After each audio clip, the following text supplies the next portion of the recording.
উজ্জ্বল দাগহীন সুন্দর ত্বক আমাদের সকলেরই কাম্য। আর সেই জন্যই আজকের এই ফেস প্যাক রেমেডিটা তোমাদের সবার জন্য নিয়ে এসেছি। আমরা সকলেই জানি আমাদের শরীর কিন্তু আলাদাভাবে ভিটামিন সি প্রডিউস করতে পারে না। তার জন্য নেচারের উপর, খাওয়া দাওয়ার উপর কিংবা এক্সটার্নাল অ্যাপ্লিকেশনের উপরে আমাদের নির্ভর করতে হয়। কিন্তু ভিটামিন সি ছাড়া আমাদের শরীরে কিন্তু কোনো কিছুই নিউট্রিয়েন্টস অ্যাবজর্ব হতে পারে না।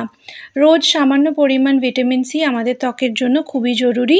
তার জন্য আজকের এই ফেস প্যাক রেমেডিটা নিয়ে এসেছি। প্রতিদিন যদি এইভাবে রাতে শুতে যাওয়ার আগে 15টা মিনিট নিজের জন্য খরচা করো, দেখবে দিনকে দিন তোমার ত্বক আরও উজ্জ্বলতর হয়ে উঠছে। যত দাগ ছোপ আছে সমস্ত কিছুই চলে যাবে। হাফ চামচ বেসন নেবে, তার সঙ্গে অ্যাড করে নিতে হবে 1/4 মতো চালের গুঁড়ো, 1/4 মতো কফি পাউডার। 3টে শুকনো ইনগ্রিডিয়েন্টকে আগে ভালো করে মিশিয়ে নেবে। এরপরে আমাদের চতুর্থ ইনগ্রিডিয়েন্ট দিতে হবে সবচেয়ে জরুরি উপাদান, সেটা হচ্ছে পাতিলেবুর 4 থেকে 5 ফোঁটা রস। ভয় পেও না, কিচ্ছু হবে না, স্কিন র্যাশেস হবে না। এর সঙ্গে আমরা জল মিশিয়েই ব্যবহার করব। রিল্যাক্স। জলের সাথে ডাইলুটেড ফর্মে যদি পাতিলেবুর রস আমরা ব্যবহার করি তাহলে কিন্তু স্কিন ইরিটেশনের কারণ এটা হয় না। এরপরে ওই হাফ চামচ মতো মধু আর পরিমাণ মতো জল দিয়ে একটা থিক কনসিস্টেন্সির পেস্ট বানিয়ে নিতে হবে। যেরকমটা আমি দেখাচ্ছি দেখে নাও, এরকম কনসিস্টেন্সি বা এর চেয়ে একটু ঘন চাইলে এর মধ্যে আলাদা করে সামান্য একটু বেসন অ্যাড করে নিতে পারো। 1 চিমটে হলুদও দিতে পারো, কোনো অসুবিধা নেই এতে। প্রতিদিন রাতে শুতে যাওয়ার আগে একটুখানি আধা ঘন্টা টাইম নিজের স্কিনের জন্য রেখে দেবে। এই প্যাকটা বানিয়ে 10 মিনিট মতো রেখে দেবে, তারপরে মুখটা ধুয়ে চলে আসতে হবে। কিন্তু এখানে এই স্টেপটা শেষ হবে না। প্রথম স্টেপের পরেই দেখবে তোমাদের স্কিন কত গ্লোয়িং হয়ে যাচ্ছে প্রথম অ্যাপ্লিকেশনের পর থেকেই। আর দিনকে দিন যদি তোমরা এই রেমেডিটা বারবার ব্যবহার করতে থাকো, গজবকার রেজাল্ট তোমরা পাবে।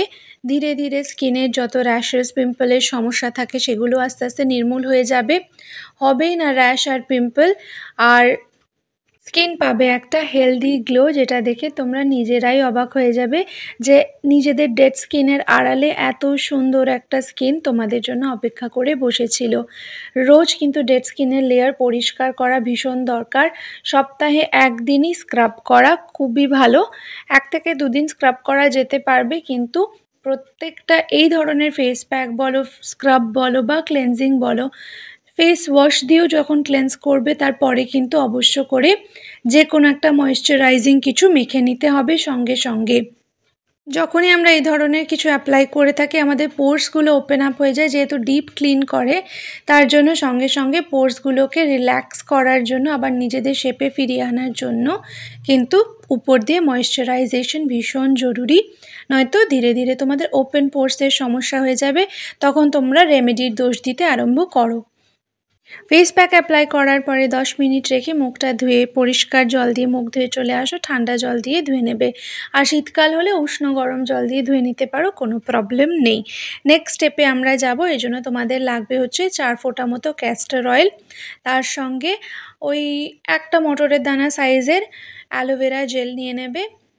তারপরে দুটোকে খুব ভালো করে মিশিয়ে নেবে। দেখবে একটা সাদা রঙের কনসিস্টেন্সির একটা পেস্ট তৈরি হয়ে গেছে। এটা হচ্ছে তোমাদের লিভ ইন ফেস মাস্ক। এইটা মেখেই তোমাদের রাতে ঘুমিয়ে যেতে হবে।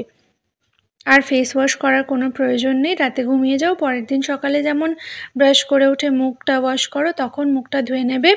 সকালে উঠেই দেখবে তোমাদের একটা ন্যাচারাল অয়েল বেরোচ্ছে স্কিন থেকে, যেটা কিন্তু সিবাম যেটাকে বলে, যেটা কিন্তু তোমাদের ত্বককে আরও হেলদিয়ার করতে সাহায্য করবে। তারপরে একটু প্লেন জল দিয়ে কিংবা বেসন দিয়ে সকালবেলা মুখটা ওয়াশ করে নিলেই তোমাদের দেখবে সারা দিনের মতো ময়েশ্চারাইজড থাকবে স্কিন। কিন্তু তাই বলে যে ময়েশ্চারাইজেশন অ্যাপ্লাই হবে না সেটা কিন্তু নয়। ময়েশ্চারাইজড রাখা কিন্তু খুব জরুরি। দিনে 3 থেকে 4 বার ময়েশ্চারাইজার অ্যাপ্লাই করবে স্কিনে। দেখবে তোমাদের স্কিনের কোনো রকমের প্রবলেমই আসতে পারবে না। পাশাপাশি এই রেমেডিটা যদি তোমাদের ভালো লেগে থাকে please subscribe to my channel. ভালো লেগে থাকলে একটা লাইক করে দাও, কমেন্টসে জানাও কেমন কি রেজাল্ট পেলে না পেলে। তোমাদের অপেক্ষায় আমি বসে আছি। এরকমই আরও সুন্দর সুন্দর হেলথ, স্কিন আর চুল সংক্রান্ত রেমেডিস নিয়ে আমি আবার চলে আসবো। আজকের জন্য এইটুকুই, বাই।